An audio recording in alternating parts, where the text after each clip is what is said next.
He vanished without a sound in 1988, 6 years old, playing in the park, gone in the space of a heartbeat.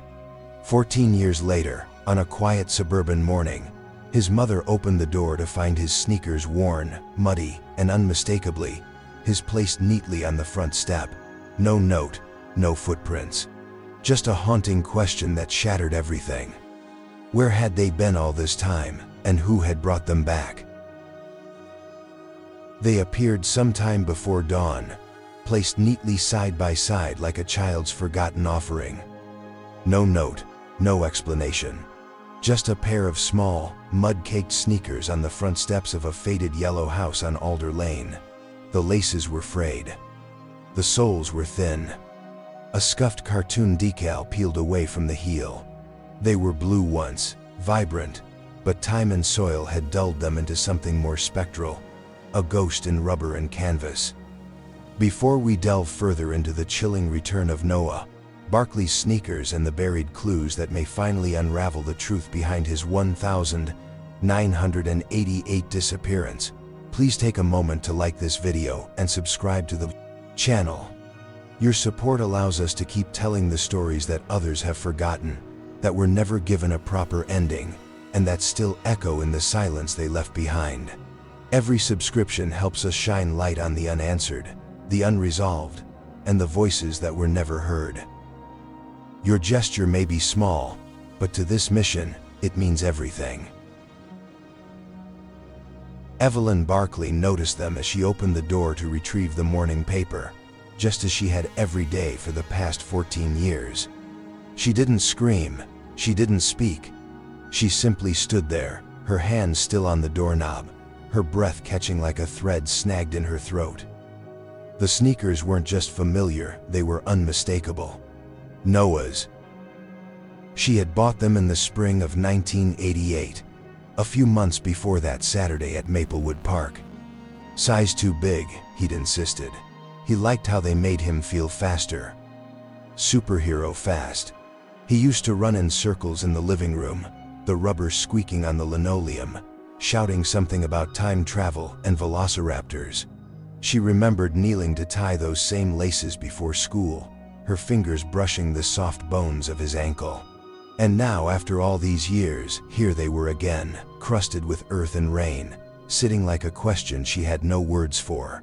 The neighbors didn't notice. Or if they did, they said nothing. This was a quiet neighborhood, the kind where grief didn't knock loudly. Most of them had moved on, or moved away. Only Evelyn stayed. The house, once warm with life, had become still. Not abandoned, but paused. A place where time folded in on itself like brittle newspaper clippings yellowing in drawers. The mud on the sneakers was fresh, wet enough to leave faint prints on the concrete. There had been no rain in weeks. It was as if they had come from somewhere else, somewhere damp and hidden. The police, when they arrived, didn't say much. A young officer, maybe not even born when Noah vanished, snapped a few photos and placed the sneakers in a paper evidence bag. "We'll run some tests," he said, though his voice lacked conviction. Evelyn said nothing. She simply watched them disappear again, this time into the backseat of a cruiser. She didn't tell them about the dream, the one she'd had the night before. Noah, standing at the edge of the park, older than she remembered but with the same searching eyes, he didn't speak. He just looked at her, then at the trees behind him, before vanishing into shadow. It had felt real, too real. And now these shoes, appearing like a message sealed in soil. For 14 years, there had been no signs, no clues, just the slow erosion of hope. And yet the sneakers were real, tangible, not memory, not delusion. Something had changed. Inside, Evelyn sat at the kitchen table, fingers wrapped around a cup of tea gone cold. On the counter behind her, the answering machine blinked 2 new messages. She didn't press play. The house was silent except for the ticking of the old wall clock, the one that had stopped at 3:16 p.m. the day Noah disappeared. She had never fixed it. Outside, the sun crept over the rooftops, lighting the steps where the shoes had been. There was no note, no footsteps leading away, just a faint outline in the dirt, and the echo of something long buried now breaking the surface. The story had ended once, or so everyone thought. But now, in the quiet hush of morning, it had started again, not with a disappearance, but with a return. The air was thick with sunlight, and the syrupy scent of melting popsicles. The 16th of July, 1988, the kind of summer afternoon that seemed carved from memory, even as it unfolded. The town of Maplewood had gathered at Hartwell Park for the annual community picnic. Blankets scattered across the grass, radios humming with distant pop hits, parents laughing over deviled eggs and sweet tea, while children swarmed the playground like a tide of bright shirts and untied sneakers. Noah Barkley was 6 years old that day. Restless, energetic, too small to sit still for sandwiches, too fast for his mother to keep her eyes on him for long. He wore a red t-shirt with a faded dinosaur print and the new sneakers he'd begged her for, blue and yellow, fast like lightning. He had called them. He ran laps around the monkey bars, played tag with a group of kids whose names he would never learn, and darted beneath the rusted slide like it was a secret tunnel. Evelyn remembered glancing up from her conversation a brief second. She had just poured lemonade into a paper cup, looked toward the swing set where she'd last seen him, and found only the gentle sway of empty chains. At first, it didn't register. Kids wandered off all the time. He was probably chasing frogs by the creek or crouched behind the snack table sneaking extra cookies. But minutes passed, then more. She called his name once, then again, louder. The pitch of her voice began to rise, thinned by something she couldn't yet admit was fear. Other parents turned. Someone asked what he was wearing. Someone else pointed toward the woods at the far end of the park. A few teens ran in that direction, pretending it was a game. It wasn't. Within half an hour, the laughter had curdled. The picnic lost its color. Strangers were combing the park, ducking behind trash bins and searching in bathrooms. Police arrived by 4 p.m. An officer with a notepad asked Evelyn how long it had been since she'd seen him. She couldn't remember. 5 minutes? 10? The numbers felt meaningless. Time had collapsed into a single, pulsing question. Where is he? No signs of struggle, no scream, no skid marks, no broken twigs or dropped toys. Just the soft imprint of a small sneaker in the dirt near the edge of the trailhead that led into the woods. Search dogs were brought in. A helicopter swept the area with a spotlight as dusk fell. Volunteers fanned out, shouting his name into a forest that only answered with the hum of insects and the creak of branches. By nightfall, the park was a crime scene. Yellow tape strung between picnic tables. Reporters hovered at the perimeter, whispering into cameras about the boy who vanished without a sound. Evelyn refused to leave. She sat on the blanket where their sandwiches had gone uneaten, clutching his backpack to her chest. Inside it, a juice box, a toy car, and a crumpled drawing of a T-Rex with a smiling stick figure boy riding on its back. Noah Barkley was never seen again that day. He simply disappeared. Like a shadow erased by sunlight. 1 minute there, the next, nothing. And in the town of Maplewood, a fracture formed. One that would never quite heal. Evelyn Barkley never left Maplewood. Not the house, not the town, not the shadowed corner of her life where Noah had once lived. After the park emptied and the flyers curled at the corners on telephone poles, when the police folded up their maps and the volunteers stopped bringing casseroles, she remained. The others mourned and moved, as people do, shifting their grief into silence or distraction. But Evelyn could not move. To do so felt like betrayal, like sweeping away footprints that still might lead her back to him. She kept Noah's room just as it had been on the 16th of July, 1988. The bedsheets blue with tiny spaceships were washed weekly and tucked tightly beneath the mattress. His books, dog-eared and thumbed through, lined the same low shelf, their spines worn from repetition. A plastic T-Rex stood guard on the nightstand beside a dusty lamp that hadn't been switched on in years. She wouldn't allow it. In her mind, the light had gone out the moment he vanished. To turn it on now would be to illuminate absence. Every night, she fell asleep in the armchair by the living room window, the one that faced the front yard and the sidewalk beyond. The same sidewalk where his tricycle had once wobbled, where chalk drawings used to bloom in crooked lines. She didn't sleep in her bedroom anymore. The bed was too wide, too cold.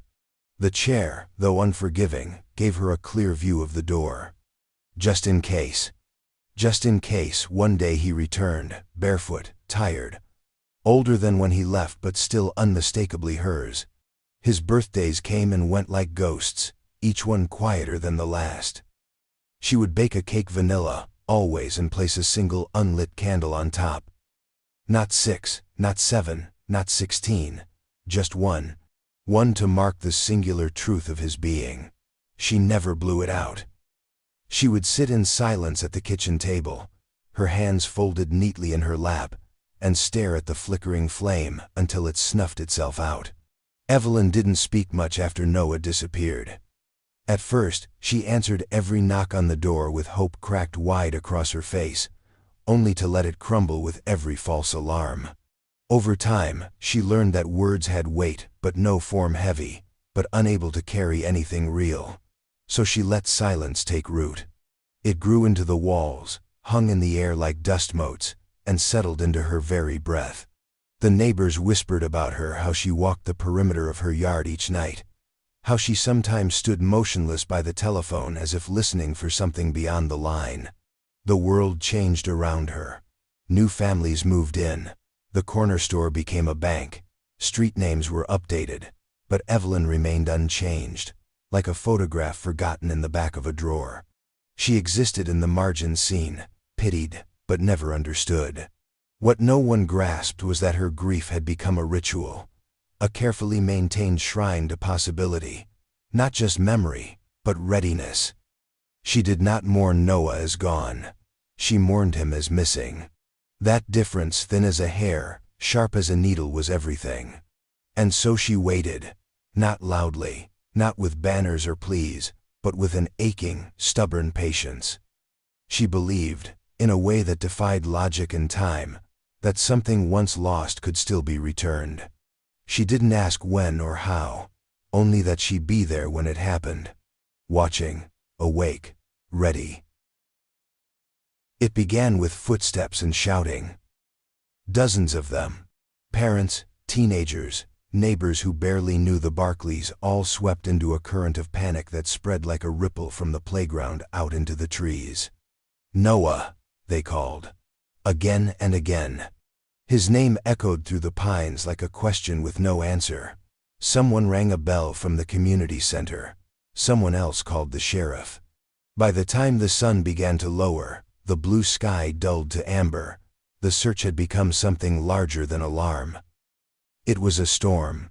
Volunteers formed lines, arms outstretched to comb the brush. Teenagers in cut-off jeans plunged into the undergrowth, calling into the thickets. Parents clutched their own children tighter as they looked over their shoulders at the woods. Dogs were brought in. A scent captured on a discarded t-shirt led them to the edge of the creek, where water trickled, slow and innocent. But nothing more. The pond was dredged by morning. Officers and rubber waiters worked in silence while Evelyn stood nearby, trembling. Her lips pressed so tightly together they had turned white. Divers surfaced with branches, algae, garbage, but no boy. No blue and yellow sneakers, no red dinosaur shirt, no body. Flyers were printed by noon. Xeroxed photos of Noah smiling with 2 missing teeth stapled to light poles, tacked onto bulletin boards, slipped under windshields in grocery store parking lots. Have you seen this child? His face became familiar and unfamiliar at once, too still, too cheerful for what he had become, a question mark in human shape. Leads began to trickle in. A woman at the diner said she'd seen a man with a boy near the restrooms. Another swore she'd spotted a child crying in the backseat of a white van, speeding away from the park road. The van would become legend in Maplewood. Described, dismissed, re-described. Make and model shifting, depending on the teller. Ford, Dodge, windows tinted, windows broken. License plate remembered then forgotten. Officers knocked on doors. They questioned the groundskeeper, who lived in a trailer behind the ball field. He let them search everything without protest. They found only empty beer cans and faded calendars. A drifter sleeping in the woods was hauled in, questioned for 12 hours, released.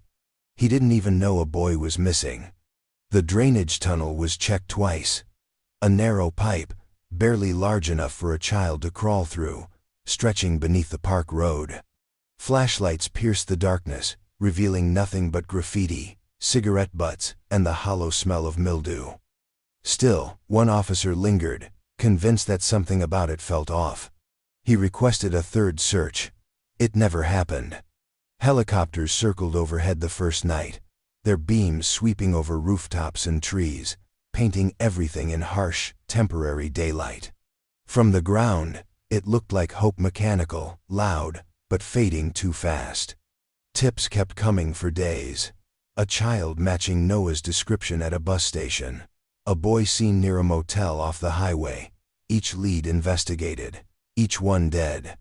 Every call answered, every door knocked, every hope lifted, only to be let down slowly, like a balloon slipping through a child's fingers.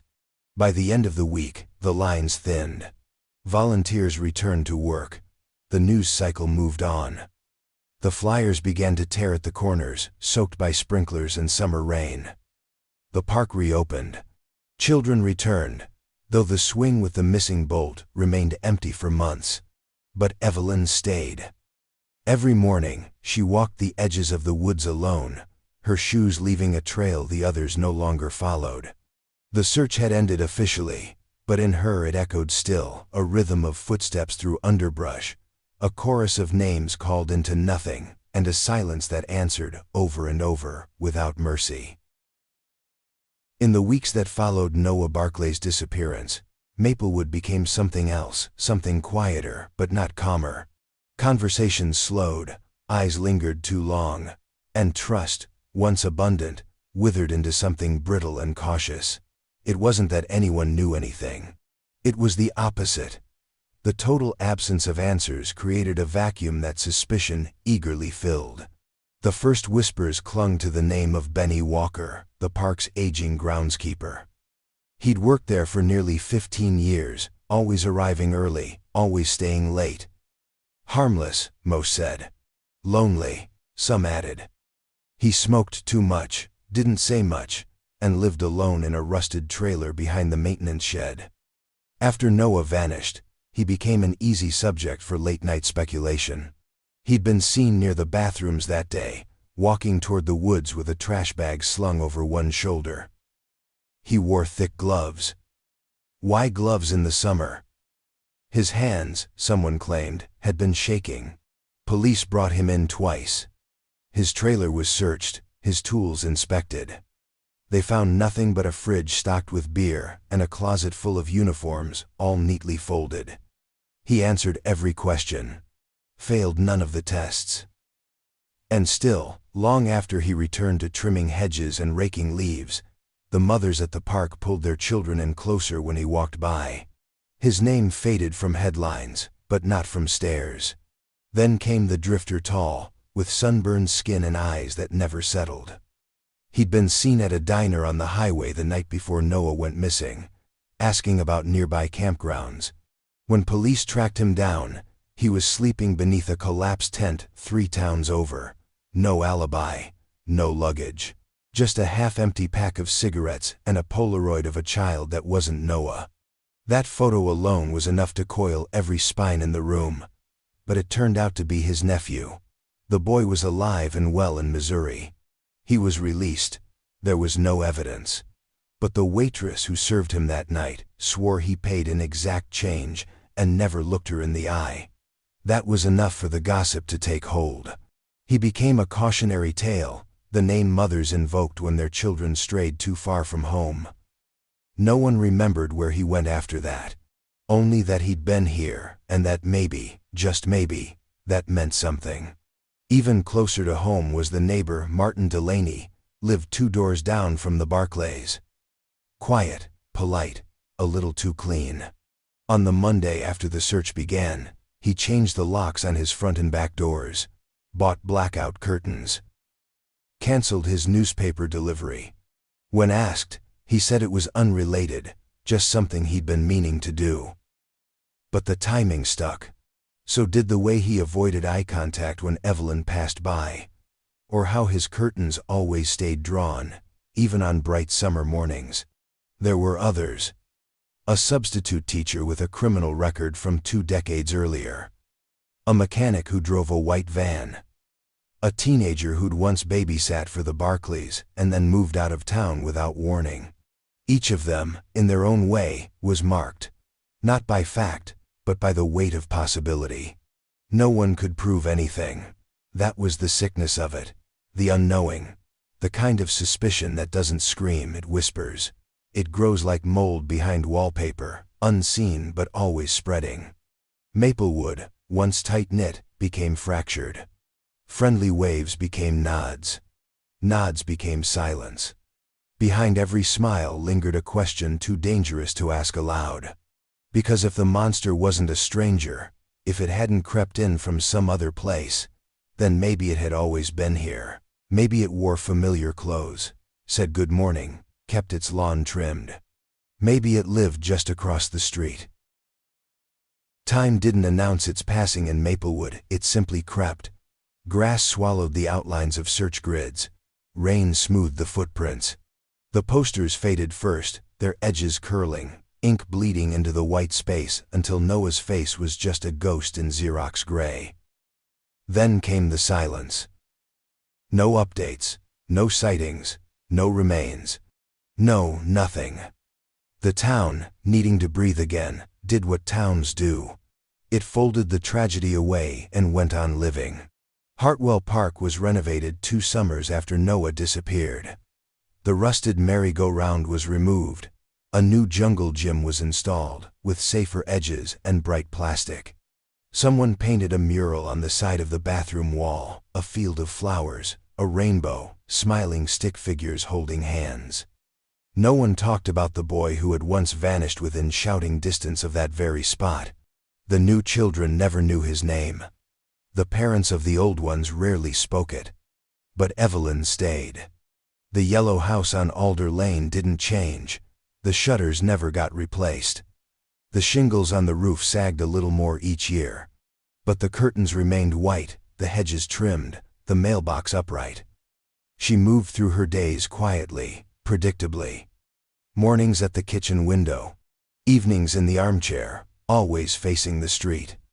Her car rarely left the driveway. When it did, it was for groceries or doctor's visits.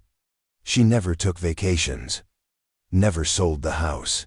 Never repainted Noah's room. People grew used to her presence like they would a statue in the park, something once meaningful, now just always there. Children would whisper stories about the woman who never smiled, who lived in the house with the porch light always on, even in the day. Some said she'd gone mad. Others said she was waiting for someone. Both were true in their own way. The town changed hands. Old neighbors sold their homes, retired, moved away. New families moved in, unfamiliar with the long shadow cast by that summer of 1988. The young mother across the street once tried to bring Evelyn a pie, introduce herself. But Evelyn had stared through the screen door like she hadn't heard the knock. Or maybe she had, and simply chose not to answer. Either way, the pie went untouched, and no one tried again. The detective stopped calling. Eventually the file was boxed and shelved. It was never officially closed, just left untouched, like a wound too deep to stitch.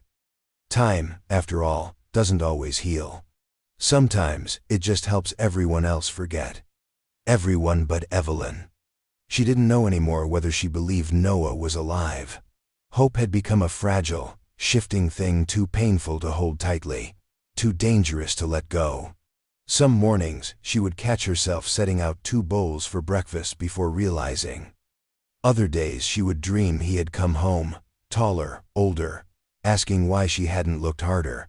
She would wake from those dreams with his name still on her lips, heart pounding, eyes damp.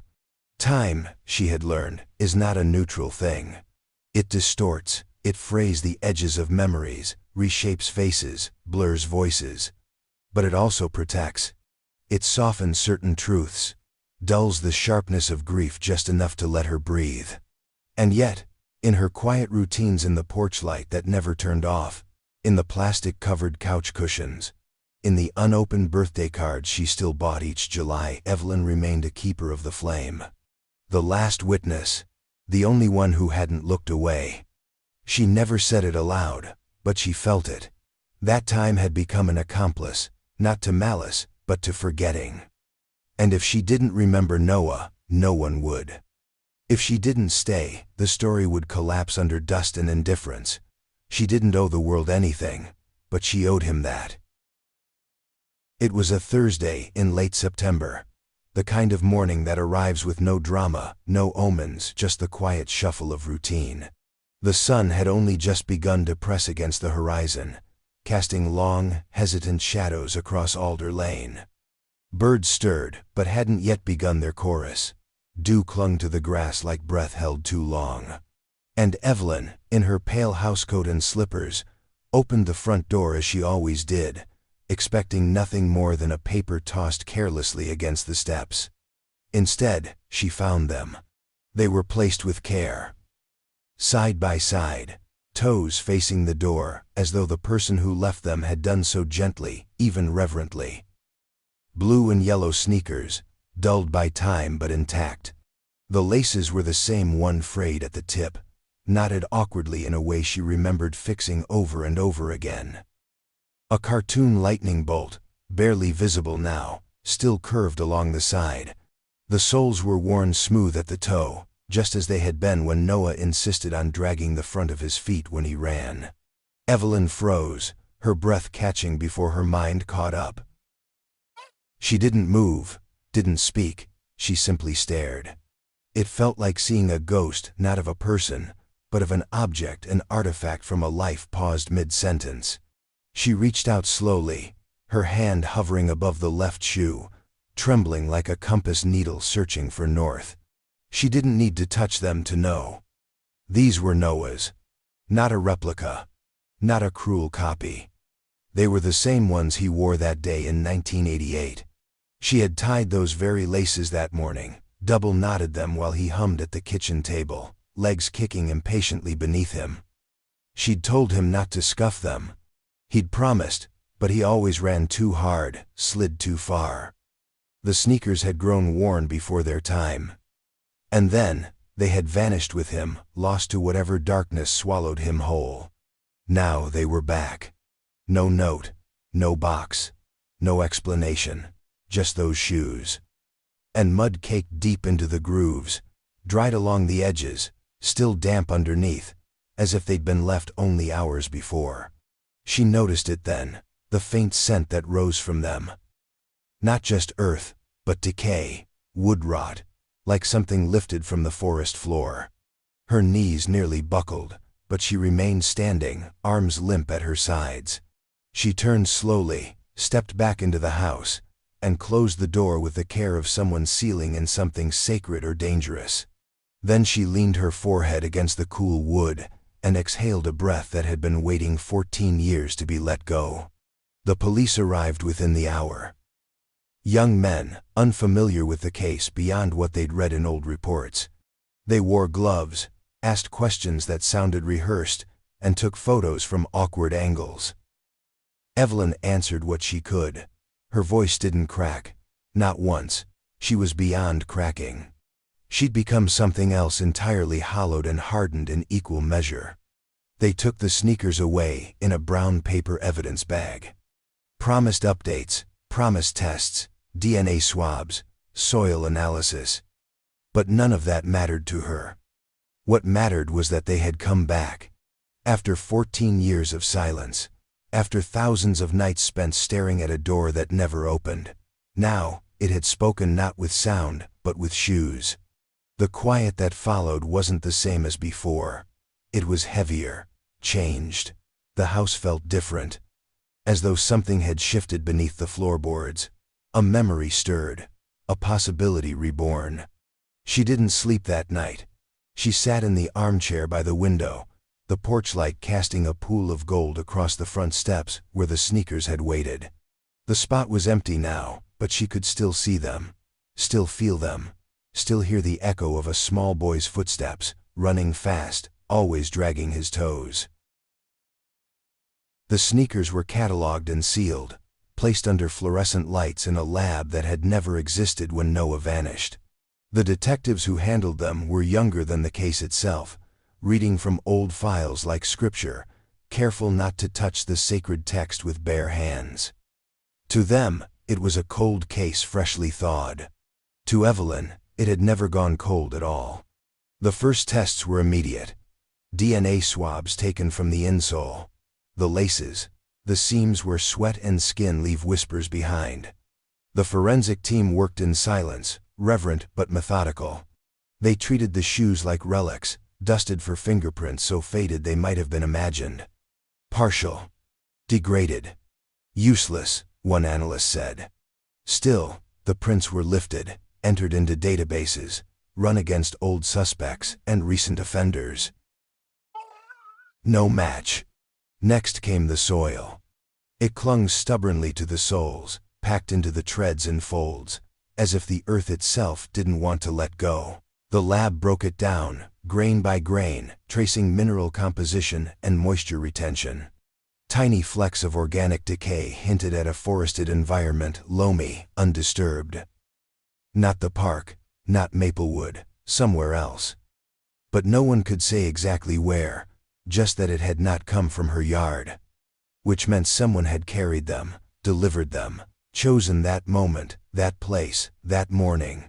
Evelyn sat in silence as they told her this, nodding slowly. Her face betrayed nothing, but inside, her thoughts spiraled. Someone had touched them, held them, knew they belonged to Noah. Maybe it was nothing more than a sick game, a cruel imitation of closure, or maybe it was something worse, a hint left like breadcrumbs not for solving, but for control. Theories multiplied like weeds. Some said it was a prank, a twisted joke by someone who'd grown up hearing about the missing boy. Maybe a teenager looking for attention. Maybe someone who'd stumbled across the shoes in a forgotten place and decided to stir the dust. Others believed it was a message, a sign that the person responsible was still out there. Watching, still close. An officer floated the idea of guilt, of a silent confession, by someone who couldn't carry the weight anymore. A deathbed whisper, perhaps, left on a doorstep in the form of size 11 youth sneakers and 30-year-old dirt. But if it was a message, it came with no instructions, no name, no apology. Just questions stitched into every frayed thread. A profiler was brought in. He studied the placement, the timing, the ritualistic neatness. Said it felt deliberate. Said the shoes weren't just returned, they were staged. Positioned like punctuation at the end of a sentence no one could read. He suggested a revisitation, that whoever left them had been involved, that they weren't finished. Police combed the surrounding blocks, security cameras were checked. Nothing, no footage, no strangers, no tire tracks. Just the shoes, inexplicably there. No footprints in the soft dirt. No fingerprints on the laces, only the echo of their presence. Evelyn stopped answering the phone after a week. The updates became repetition. Each test led to another shrug. Each discovery unraveled before it could form meaning. The press briefly returned, cameras posted like vultures outside her home. She drew the curtains, said nothing. Let them tire themselves out. She wasn't sure anymore what she wanted. Answers? Justice? Or simply a reason to believe her waiting had not been in vain? In the end, the sneakers were stored again, this time in a new box, in a new evidence room. But their return had changed something. The door between past and present had opened, however slightly. And even if the truth remained buried, it was no longer silent. The park had changed, but only on the surface. New mulch covered the ground beneath the swing sets, laid down by workers who never knew the sound of Evelyn calling her son's name. The slide was newer now, smooth, bright, shaped like a coiled dragon instead of the old sheet metal one that used to burn bare legs in the summer heat. But the trees hadn't changed, not really. They had grown taller, yes, their trunks thickened, bark split and furrowed with age. But they remained the same silent sentinels, watching everything with leafy indifference. Hartwell Park had once been the heart of Maplewood.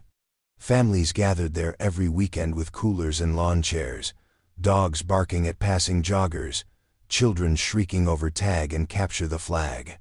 It still held the shape of those memories, like fingerprints pressed into soft clay. But there was a corner of it far from the new jungle gym and the public restroom where time didn't seem to pass. Where the grass never quite grew the same.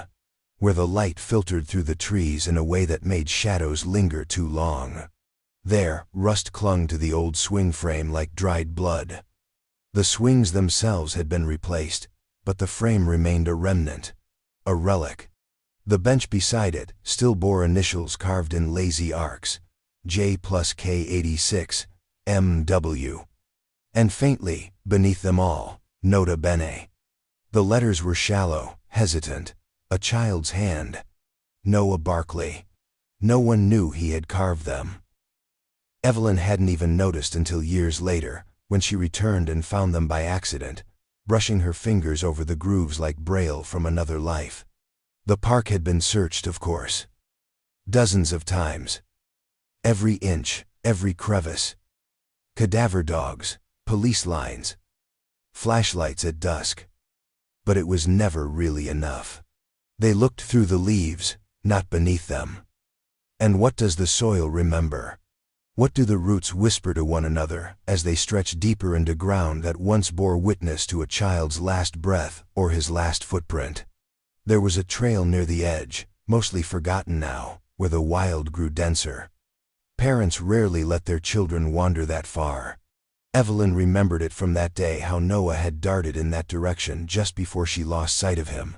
He loved the woods, said it felt like another world. He told her once he believed there were tunnels underground, hidden places where time moved differently. She'd laughed then. Now, she wasn't sure. The police had rechecked the area after the sneakers returned. Walked the perimeter again. But trees don't talk, and the earth doesn't give up its secrets easily. Whatever happened to Noah, if it happened here, was buried too deep for their tools to find. But Evelyn believed the park knew. She sat on the old bench sometimes, long after dusk, long after the families had gone home and the air had gone cold. She watched the shadows lean across the bark, felt the stillness press against her skin. It wasn't peaceful, it was expectant. Like something waiting to be unearthed. Like the trees were holding their breath. Because places remember. The laughter, the terror, the moment when everything changed. The park had witnessed all of it, absorbed it into its soil, its roots, its silence. And in that silence, something pulsed, unspoken, unresolved. It had never forgotten. It never would. It came in an envelope with no return address, postmarked from a town 3 hours away. No handwriting on the outside, no stamp with meaning, just standard postal ink, and a silence that hummed louder than any scream.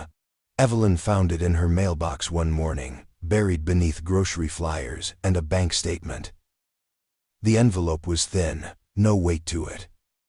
But when she opened it, her hands trembled as if they already knew.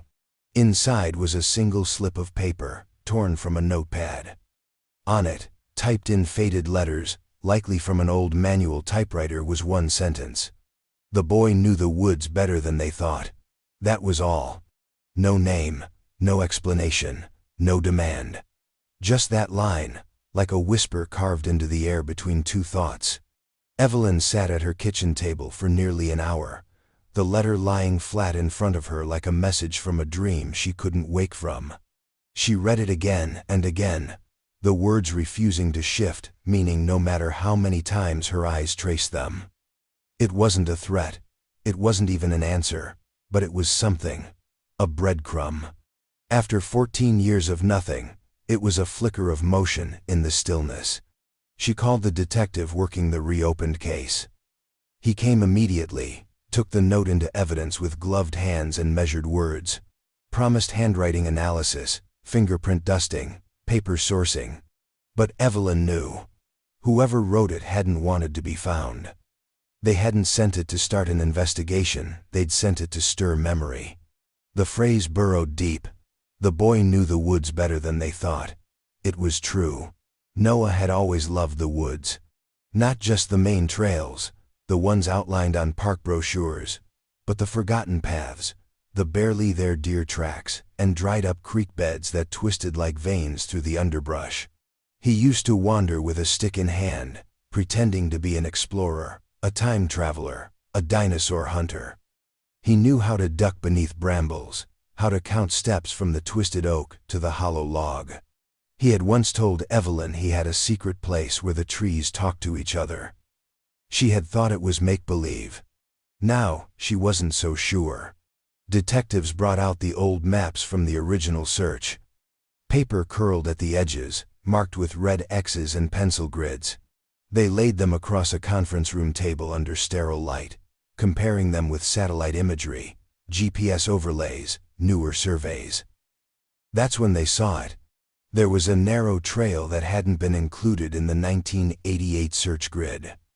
It branched off behind the maintenance shed, barely visible now, overgrown and collapsed in places. It had likely existed then, too used by kids cutting across the woods to reach the gas station on Milton Road. It wasn't official. It had no name, no reason to be remembered. But it had been there. They organized a small team. No cameras. No press. Just a quiet return to a place missed the first time.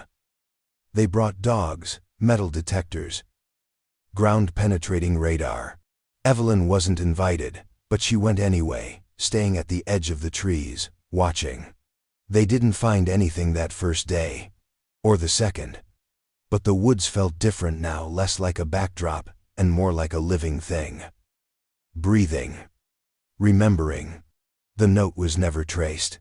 No prints, no clues, but the sentence lingered. The boy knew the woods better than they thought. And suddenly, so did they.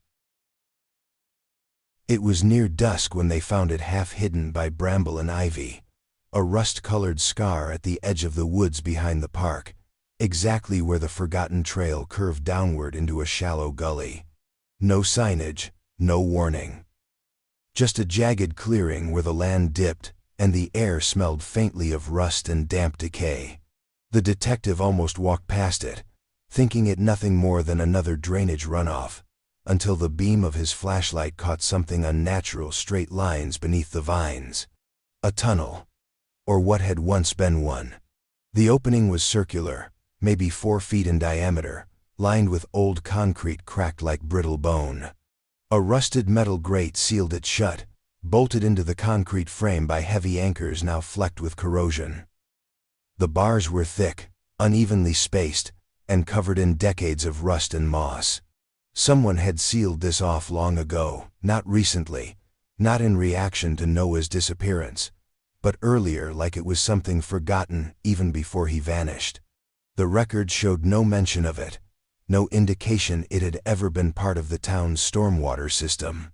One city engineer, now retired, vaguely recalled a drainage project from the late 72nd, abandoned halfway through due to budget cuts.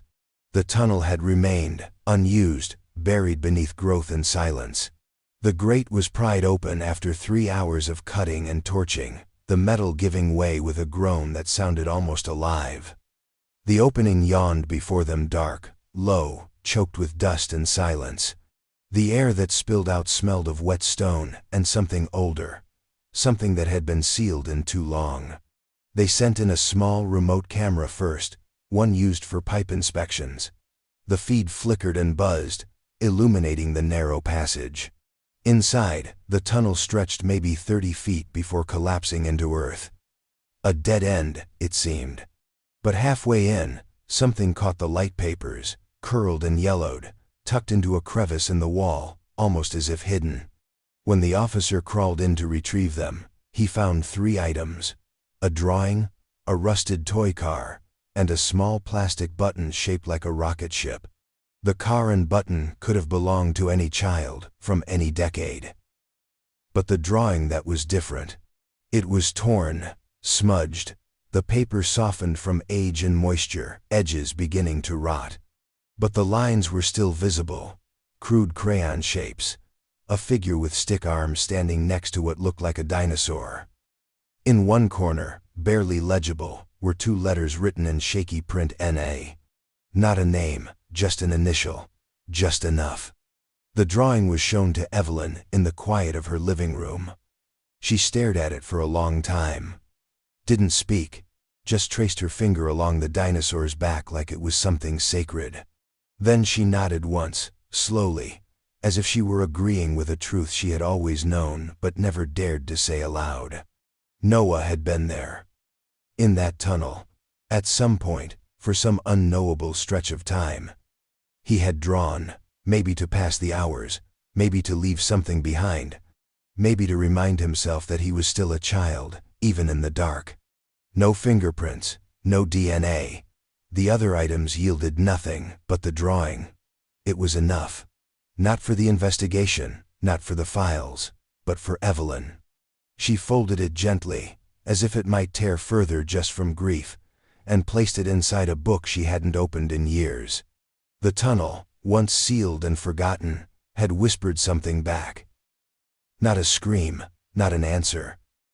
Just a memory, etched in crayon, hidden in concrete. A boy had been there, alone, waiting, and no one had heard him. The discovery of the drawing shattered what little certainty remained. Up until that moment, most had quietly assumed, some even hoped, that Noah Barkley had died quickly. That whatever had happened on that bright July afternoon in 1988 had ended before the sun dipped below the trees. It was a grim comfort, but a comfort nonetheless. The idea of a sudden end was easier to live with than the slow, unbearable stretch of a life paused and hidden. But the tunnel, the drawing, the button, they changed the shape of the tragedy. Suddenly, there was room for something far worse: time. The questions began almost immediately. Not just from police, but from everyone who had lived through the story and never really left it. If the drawing was authentic, and Evelyn was certain, it was then Noah had survived the day he disappeared. For how long, no one could say. Days? Weeks? Longer? Had he crawled into that tunnel on his own, hiding from something or someone? Or had he been placed there, kept there, watched? The detectives tried to stay clinical. They spoke of timelines and biological possibilities. They consulted experts in child psychology, survival rates, trauma patterns. But beneath the language, the implications were raw. The tunnel had no food, no water, no blankets. It wasn't a shelter. It was a crawl space, a pocket of darkness carved into the land, hidden and sealed. The kind of place no child should have been left to linger. Yet he had lingered, and drawn, and waited. Some believed Noah had escaped an abduction, that he had hidden himself there in fear, too afraid to come out. Others whispered darker possibilities, that he hadn't been alone, that someone had taken him, kept him near, used that tunnel as a temporary cell, feeding him just enough, keeping him alive until something shifted, until guilt overcame need. Or until the boy simply vanished again, this time for good. The most chilling thought was not how he had died, but how he had lived during those missing hours, those unseen days. If someone had cared for him, even briefly, that care had been tainted by silence and secrecy. Who feeds a child and says nothing for 14 years? Who lets a boy draw on damp tunnel walls, then walks away and lets the memory rot with time? Rumors, as always, filled in the silence. A former janitor with a cabin near the woods, a couple with no children who abruptly moved in late 1988. A teacher rumored to have taken long walks at night, always returning with mud on his shoes. No proof, just names, dusted off and passed around again like old coins. Evelyn found herself haunted, not just by the absence, but by the fragments. The image of her son sitting alone, knees pulled to chest, clutching a crayon or broken pencil, drawing dinosaurs in the dark. Did he call out for her? Did he cry? Did he believe she was coming? Had someone sat just outside the tunnel, listening, watching? She didn't know what was worse, the idea that he had died quickly, or that he had waited for her and she never came. The drawing changed everything. The story hadn't ended that day in the park. It had simply disappeared from view, slipping into the spaces between footsteps and search grids. A parallel timeline lived in shadow. Some stories are lost in a single moment. Others are buried in days no one bothers to count. Now they were counting. It stood on the corner of Dawson and Elm, just 2 blocks from Hartwell Park, a squat, one-story house with peeling paint and a sagging porch. In the summer of 1988, it was unremarkable in every way except one: the curtains. A bright, almost unnatural blue that hung heavy in every window, pulled tightly closed no matter the time of day. Neighbors remembered them clearly. The way they never moved. The way they caught the morning light and seemed to glow, like stained glass in a church built for silence. Back then, the man who lived there was rarely seen. He kept odd hours, came and went at dusk or well past midnight. He didn't attend community picnics, didn't mow his lawn. Children whispered about him, called him the Curtain Man, but no one ever knocked on his door. He paid his bills on time, his mail never piled up. And so, like many quiet men in many quiet towns, he was left alone. After Noah disappeared, police canvassed the area. They knocked on every door within a 3-block radius. Most opened, a few didn't. The house with the blue curtains was one of them. The man wasn't home, or at least didn't answer. No probable cause, no warrant. Just a name written down in a notebook, a box ticked on a checklist. Days later, the curtains were gone. The windows bare. And within months, the man had vanished. By 1989, the house was abandoned. Neighbors said they noticed the lights no longer flicked on at night. The grass grew tall. A for sale sign appeared, weathered and leaning, then disappeared again. The home changed hands twice in 6 years. Both sales were cash, both through shell buyers. Records blurred. The paper trail was thin. What remained were whispers. Then, in the spring of 1995, the house caught fire. Some said it was electrical, others suspected arson. It happened in the early hours of the morning, flames pouring through the roof like something trying to escape. By the time firefighters arrived, the structure was mostly gone: blackened beams, melted siding, a pile of ash where the living room had once been. No one was hurt. No one had lived there for months. In 2002, after the sneakers appeared, a cold case analyst revisiting the file pulled property records from the vicinity of Hartwell Park. The house with the blue curtains re-emerged. A detail once marked as irrelevant, now flickered with menace. The name on the deed in 1988 was flagged. Not for anything in Maplewood, but for a connection across state lines. In Missouri, in 1984, a child had vanished from a playground under strikingly similar circumstances. A 6-year-old boy, missing without a trace. The case remained unsolved. But in the months before that disappearance, a man had rented a property nearby. Same name, same signature on the lease, same vehicle, a white van with a broken passenger side mirror. That van matched the vague description given by multiple witnesses in Noah's case. A man, sunglasses, driving slow near the park, the kind of detail dismissed without a license plate. The kind of ghost story that police can't build a case on. The owner's name was redacted in the report. protected, sealed under procedural rules due to the lack of formal charges. But the connections remained, threading one disappearance to another. The house. The van. The curtains pulled tight like secrets trying not to spill. No physical evidence ever linked him to Noah. Nothing that could be held up in court. No fingerprints, no confession. Just blue curtains remembered too vividly. Just absence framed in too much coincidence. Sometimes, the house we pass every day holds no meaning at all. Sometimes it's everything. And sometimes, by the time we start asking the right questions, the house is already gone, reduced to cinders, and the past along with it. The sun was low when Evelyn returned to Hartwell Park, its golden light filtering through the trees like a memory trying to take shape. The grass had grown thicker over the years, softer beneath her shoes, as if trying to erase the roughness of what had once been. The new swing set creaked faintly in the breeze, metallic and hollow. She walked slowly, the cane barely needed but offering some balance, if not to her body, then to her thoughts. The bench was still there. Not the same one, of course. The original had rotted and been replaced, but it stood in the same place, facing the playground, facing the moment that fractured her life. Her voice came low, not spoken aloud, but inside her soft narration overlaying the silence. She didn't speak in details. The facts had all been poured over and worn out long ago.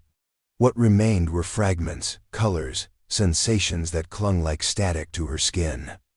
She remembered the way Noah's hair curled at the back of his neck when he ran. The way he used to grip the edge of the picnic table with sticky fingers, his juice box always halfway crushed before it was even opened.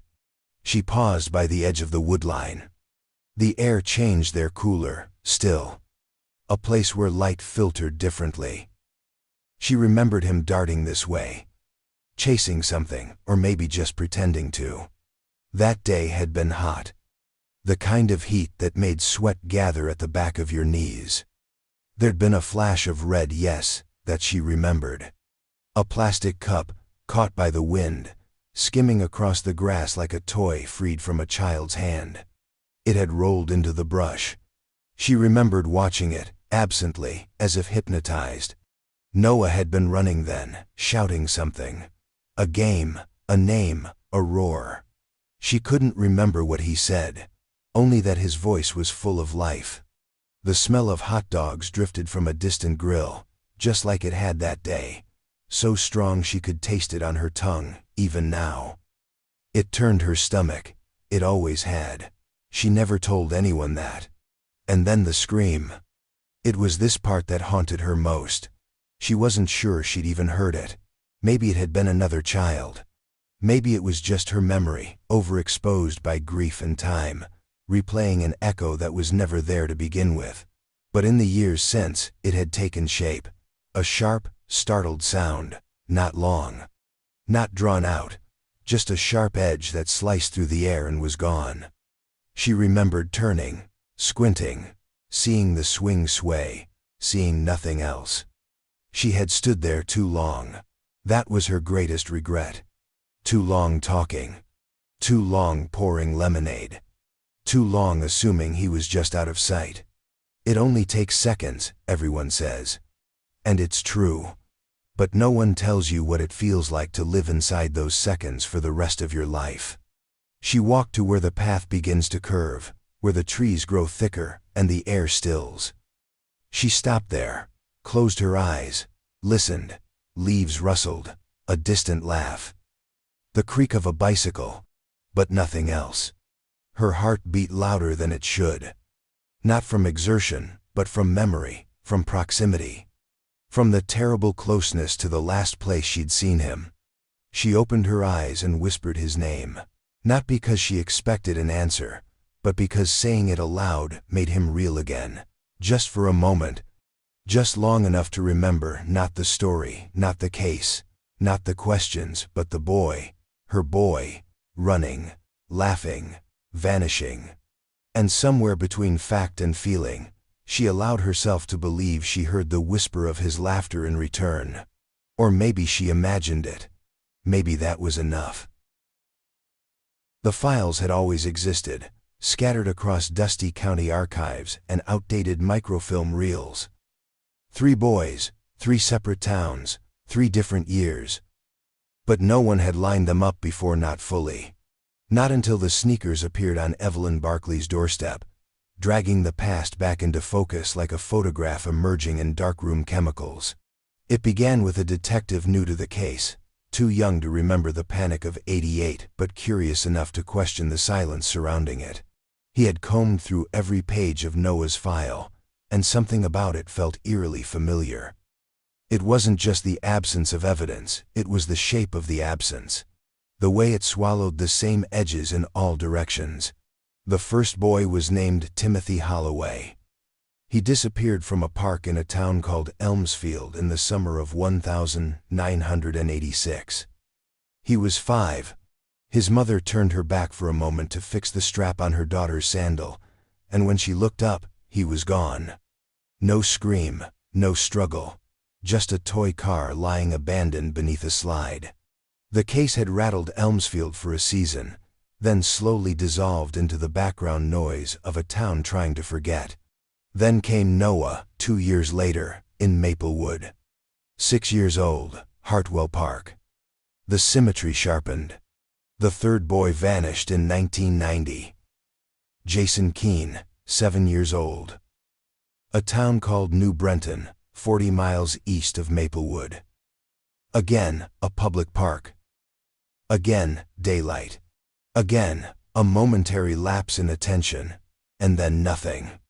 Jason had been playing near the creek while his older brother rode a bike around the trail. He never made it to the parking lot. His backpack was found later, zipped and neatly placed on a bench near the restrooms.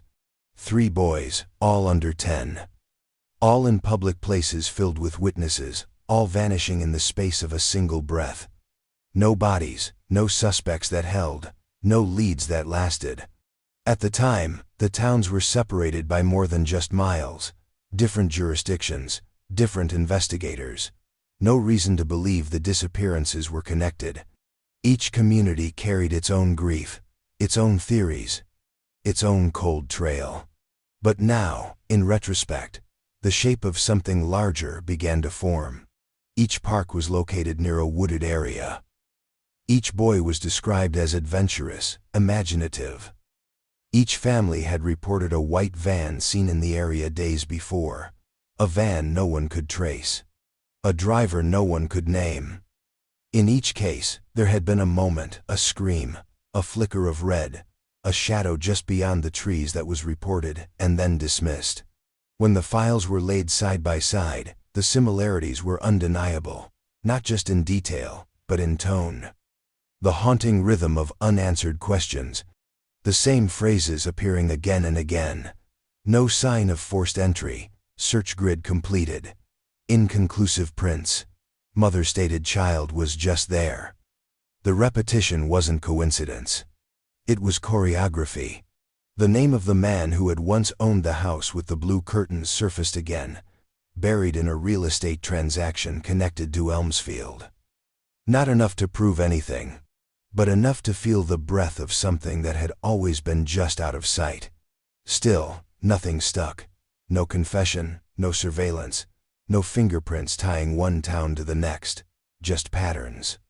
Just the echo of small footsteps fading into the soil.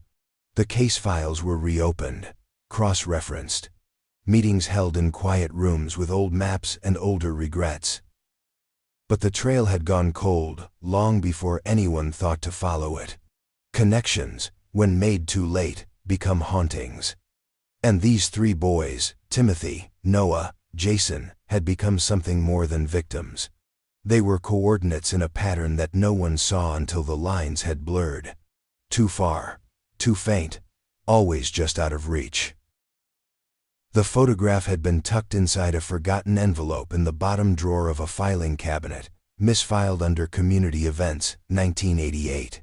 It wasn't evidence, not technically. It was just a moment frozen on glossy paper, the kind handed out by the local newspaper to drum up goodwill. The Maplewood Summer Fair, July 14th, 2 days before Noah vanished. A wide group shot, maybe 50 people. Children laughing, teenagers mugging for the camera, parents clustered near booths with lemonade and handmade signs. The sky in the background was blindingly blue, the kind that made you squint even in memory. The photo had nothing to do with the investigation, or so it had seemed, until someone looked closer. In the middle of the chaos, just behind the cotton candy stand, stood a man. Older than the crowd around him, not participating, not smiling. Just standing. Sunglasses, a ball cap. Plain clothes. His hands in his pockets. Not looking at the camera, not really looking at anything. Almost as if he didn't know he'd been captured, or worse, knew exactly. The detective circled him in red ink. Enlarged the image. Ran it through every available database: law enforcement, DMV archives, missing persons, sex offender registries. Nothing. Facial recognition software came back blank. The system couldn't find a match. Not because he wasn't in the system, necessarily, but because the photo was degraded. The lighting uneven. A shadow cut across the man's cheek, obscuring what might have been a scar, or a smile, or nothing at all. They brought the photo to Evelyn.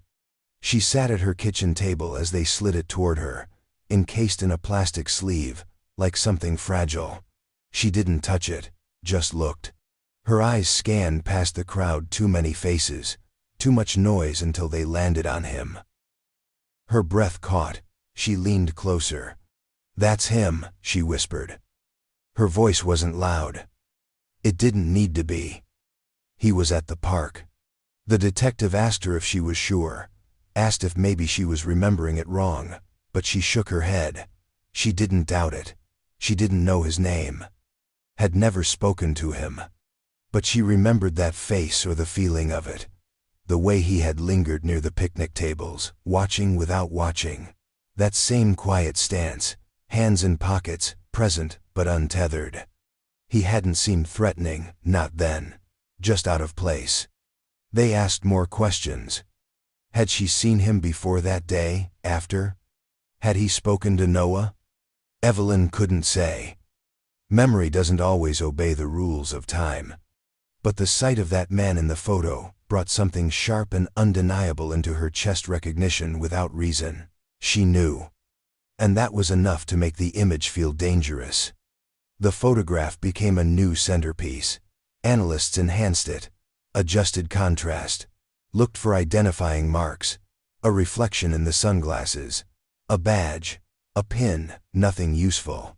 Nothing definitive. Just that same unreadable face, trapped behind a wall of plastic and years. No one could find where he went after that fair. No one remembered his name. Not the vendors. Not the volunteers. He wasn't on any guest lists. He left no signature behind. Just a shadow standing still while everyone else was in motion. And still, Evelyn stared at the photo long after the detectives had gone. She memorized the lines of his shoulders, the slant of his jaw. Somewhere inside her, the clock reset. Not back to zero, but to a moment that had been hiding in plain sight for 14 years. The man in the photograph had been there, and she had seen him, and he had seen her. The sneakers sat inside an evidence locker, climate-controlled and catalogued, wrapped in plastic like an artifact. But to Evelyn, they had never belonged in a box. They were not simply objects. They were language, a symbol, a cipher. And no matter how many times the forensic team examined them, logged them, tested them, she believed they meant something that couldn't be traced or scraped or pulled from a database. The mystery wasn't just in what they were, it was in why now. Why return them after 14 years? Why to her doorstep? Why in silence? Some believed it was cruelty. A final twist of the knife from someone who had always known and wanted her to know that they knew too. That they had been close enough to touch her. To trespass on her grief and walk away undetected. That Noah had never really been gone from their reach, and neither had she. The timing, the placement, the care with which they had been set, it all suggested intention, not randomness, not coincidence. Others, including the younger detective now assigned to the reopened case, leaned toward something else. Remorse. He brought up the whisper of a deathbed confession, passed along second-hand from a nurse in a small hospice facility one town over. A man, unnamed, reportedly mumbled something about the boy in the woods before passing. When the nurse pressed, he grew agitated, confused, incoherent. The staff didn't pursue it. The man died 2 days later. No family claimed the body. The report never made it to the department officially. It was a rumor, the kind of detail that floats just above the surface but never quite breaks through. Still, the coincidence gnawed at them. A name was suggested, a connection to a property once owned near Maplewood.